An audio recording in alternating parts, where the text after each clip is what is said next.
जून 2023 एक छोटी सी पनडुब्बी नाम था टाइटन। वो निकली थी इतिहास के सबसे मशहूर जहाज के मलबे की ओर। 5 लोग सवार थे एक ऐसे एडवेंचर पर जो शायद ही किसी ने अनुभव किया हो, लेकिन वो कभी वापस नहीं लौटे। तो चलिए इस पूरी कहानी में गहरा गोता लगाते हैं और जानते हैं कि उस दुर्भाग्यपूर्ण दिन आखिर हुआ क्या था। यही वो सवाल था जिसने कुछ दिनों के लिए पूरी दुनिया की सांसें थाम दी थीं। एक इतना रोमांचक मिशन, एक गहराता हुआ रहस्य और फिर एक इतना दुखद अंत। आखिर ये पूरी यात्रा इतनी भयानक त्रासदी में कैसे बदल गई?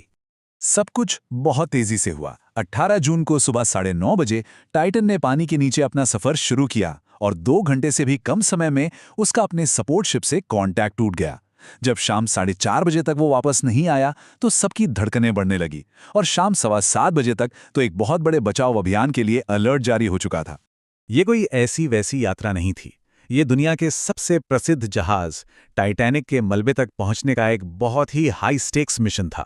वो मलबा जो अटलांटिक महासागर की अंधेरी गहराइयों में आज भी मौजूद है। इस आखिरी सफर पर 5 लोग थे। ब्रिटिश अरबपति और जाने माने एडवेंचरर हैमिश हार्डिंग, टाइटैनिक के दुनिया के सबसे बड़े एक्सपर्ट्स में से एक पॉल हेनरी नार्जोलिट, पाकिस्तानी बिजनेसमैन शहजादा दाऊद और उनका 19 साल का बेटा सुलेमान, और जो इस पूरे मिशन को लीड कर रहे थे ओशन गेट के सीईओ स्टॉकटन रश। ये एडवेंचर टूरिज्म का एक बिल्कुल अलग ही लेवल था और बेहद महंगा भी। इस कुछ घंटों के टूर के लिए हर एक इंसान ने 2 करोड़ रुपए से भी ज्यादा की रकम दी थी। जैसे ही टाइटन के लापता होने की खबर फैली, समय के खिलाफ एक जबरदस्त रेस शुरू हो गई। अमेरिका, कनाडा, फ्रांस, कई देशों ने मिलकर अटलांटिक महासागर में अब तक के सबसे बड़े सर्च एंड रेस्क्यू ऑपरेशंस में से एक शुरू कर दिया। इस पूरी खोज में सबसे बड़ी चुनौती थी समय। एक अंदाजा था कि टाइटन के अंदर सिर्फ 96 घंटे की ही ऑक्सीजन बची थी। मतलब रेस्क्यू टीम्स के पास उन 5 लोगों को जिंदा ढूंढने के लिए सिर्फ 4 दिन थे। सच कहूं तो यह बचाव अभियान लगभग नामुमकिन था। जिस इलाके में खोज हो रही थी वो गोवा राज्य से 7 गुना ज्यादा बड़ा था और गहराई इतनी ज्यादा कि आज तक इतने नीचे कोई रेस्क्यू मिशन हुआ ही नहीं था। और सबसे बड़ी, सबसे डरावनी बात यह थी कि टाइटन का हैच बाहर से बोल्ट लगाकर बंद किया गया था। इसका मतलब यह था कि अगर वो सतह पर मिल भी जाते तो भी अंदर बैठे लोग खुद से बाहर नहीं आ सकते थे। खोज के तीसरे दिन अचानक एक कनाडाई विमान के सोनार ने कुछ खटखटाने जैसी आवाजें पकड़ी जो हर आधे घंटे में आ रही थीं। बस एक पल के लिए एक उम्मीद जगी कि शायद वो लोग जिंदा हैं, शायद वो सिग्नल भेज रहे हैं। लेकिन ये उम्मीद ज्यादा देर टिक नहीं पाई। तो जैसे जैसे खोज चल रही थी, पूरी दुनिया का ध्यान एक और सवाल की तरफ गया। ये टाइटन सबमर्सिबल आखिर था कैसा?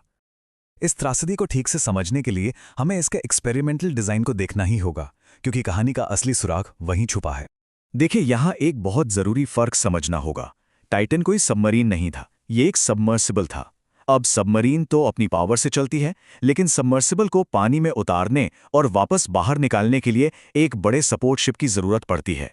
टाइटैनिक का मलबा समुद्र में 3800 मीटर नीचे पड़ा है, यानी कि लगभग 4 किलोमीटर।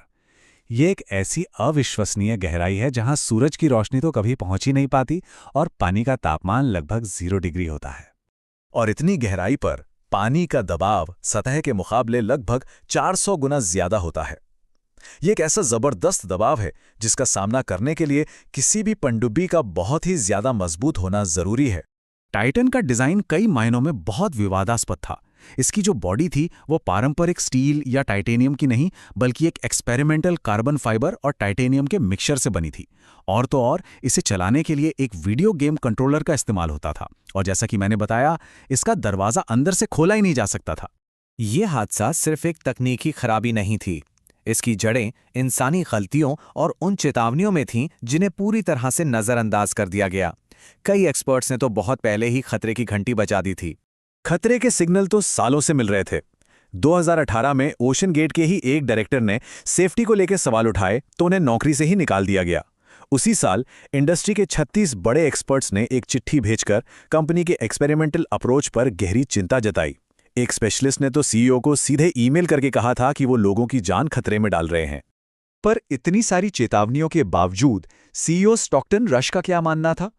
वो सेफ्टी रूल्स को इनोवेशन के रास्ते का रोड़ा मानते थे।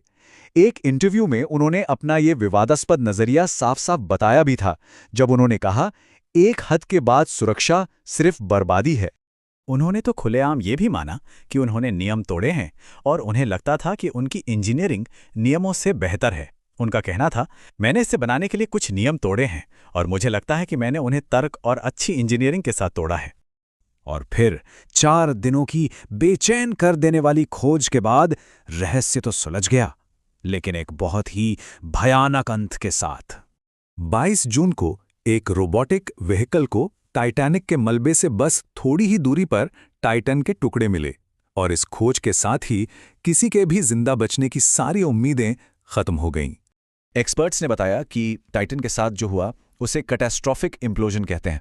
इसका सीधा सा मतलब है कि बाहर के जबरदस्त दबाव की वजह से वो पनडुब्बी 1 मिलीसेकंड से भी कम समय में अंदर की तरफ पिचक कर तबाह हो गई।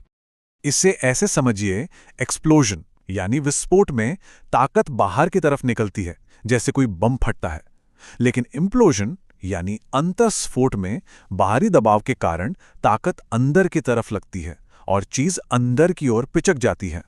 तो आखिरी नतीजा बिल्कुल साफ और दिल दहला देने वाला था। टाइटन का वो एक्सपेरिमेंटल कार्बन फाइबर का ढांचा गहरे समंदर का वो भयानक दबाव झेल ही नहीं पाया। वो अचानक और पूरी तरह से फेल हो गया और एक पल में ही सब कुछ खत्म हो गया। आखिर में ये त्रासदी एक बहुत डरावनी बात याद दिलाती है।